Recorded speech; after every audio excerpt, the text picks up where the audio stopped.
Hello everyone, welcome to हजिलास IAS academy. अभी हम लोग क्या कर रहे हैं, हम लोग देखे हैं 2024 में आए हुए प्रश्न जो अभी पिछले साल यूपीएससी ने एग्जाम कंडक्ट करवाया था प्रीलिम्स। उसमें एक क्वेश्चन आया था regarding Coriolis force. Coriolis force से जाने से पहले मैं बता दूं, ज्योग्राफी के अंदर जो सबसे इंपॉर्टेंट चीज होने वाली है हमारे लिए वो है क्लाइमेट चेंज। 2024 के पेपर में 4 क्वेश्चन आए थे हमारे क्लाइमेट चेंज से रिलेटेड। तो अभी हम देख लेते हैं कि ये कोरोलिस फोर्स, कोरोलिस बल होता क्या है। इसको समझने से पहले आप ये डायग्राम देखिए। अब ये कोरोलिस बल है क्या? कोरोलिस बल एक इमेजिनरी बल है। क्या ये एक्चुअल बल है? क्या एक्चुअल में एग्जिस्ट करता है?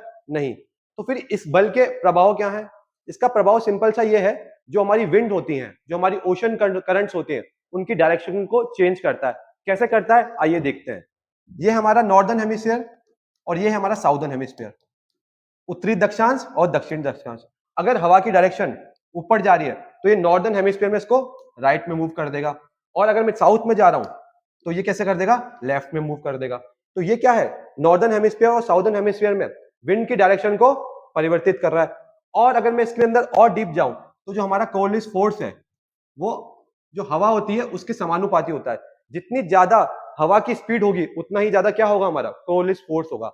और अगर और डीप में जाऊं तो जो कोलिस फोर्स है वो हमारी जो पृथ्वी की स्पीड है, velocity of earth, velocity of earth, इसके क्या होता है? इनवर्सली प्रोपोर्शनल होता है, विकर्णानुपाती होता है। मतलब पृथ्वी की स्पीड अगर ज्यादा है तो कोरोलिस फोर्स क्या हो जाएगा? कम हो जाएगा।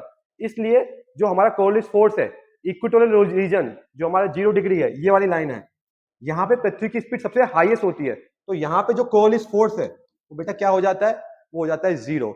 वहीं अगर मैं बात करूं पोल्स की, नॉर्थ और साउथ की, ये हमारे पोल्स होते हैं। यहाँ पे जो हमारी पृथ्वी की जो स्पीड होती है वो मिनिमम होती है, तो कोलिस फोर्स क्या हो जाता है? मैक्सिमम हो जाता है। अब आते हैं हमारे क्वेश्चन पे कि इसका आंसर क्या होगा। पढ़िए इसके क्वेश्चन के बारे में। क्वेश्चन क्या कहता है? It increase with increase in the velocity.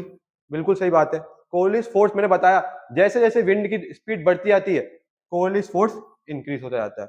दूसरा एग्जांपल क्या है? It is maximum at poles. मैंने बताया अर्थ की स्पीड मिनिमम कहां होती है?